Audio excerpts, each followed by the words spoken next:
which one is which, but just know that C is always the hypotenuse, right? The hypotenuse is the longest side of the triangle, and the one. How do I say this? I always like to think of it like the one. Just know that A and B are the other ones, right? One is adjacent, one is the opposite. I always thought of it like the adjacent is always the one on the bottom, like down, AD, and the other one is the opposite, right? It's the vertical one in this case.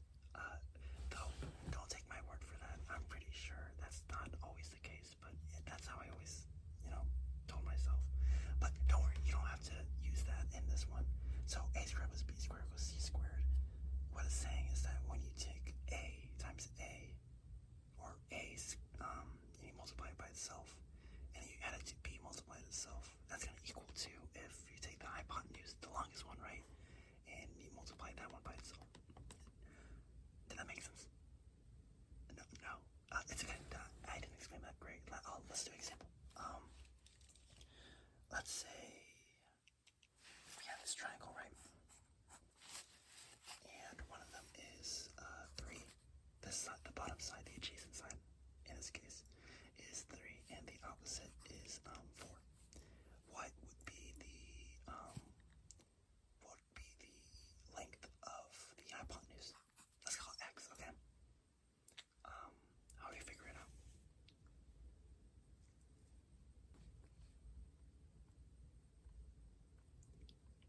It's okay. No, it's okay, it's okay. I'll tell you. So, what side is x? What's the name for x? Sorry, what's the name of the side that x is on?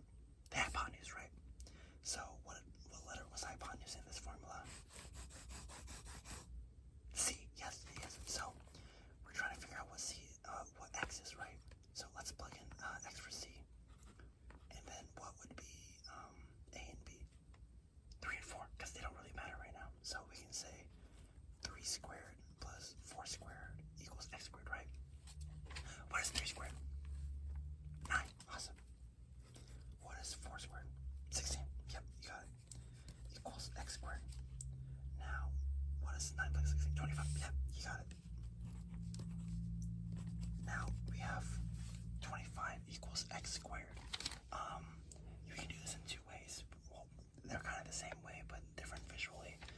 We can think of it as what number multiplied by itself is equal to 25? 5. Yeah, awesome. 5 times 5 is 25, so x is 5. So the length of x is, 5. Now, algebraically, we can represent 25 equals x squared. If we want to isolate x, what's the opposite of squaring? Square root, yeah. And then, if we square root both sides, the squares will, the square and the square root cancel each other, leaving x equals the square root of 25. And this is where, this kind of becomes the last method.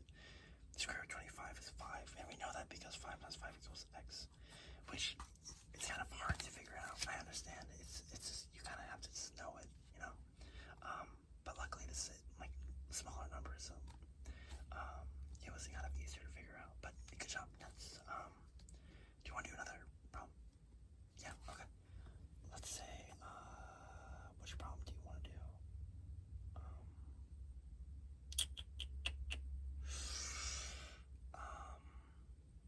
Okay, let's do this one.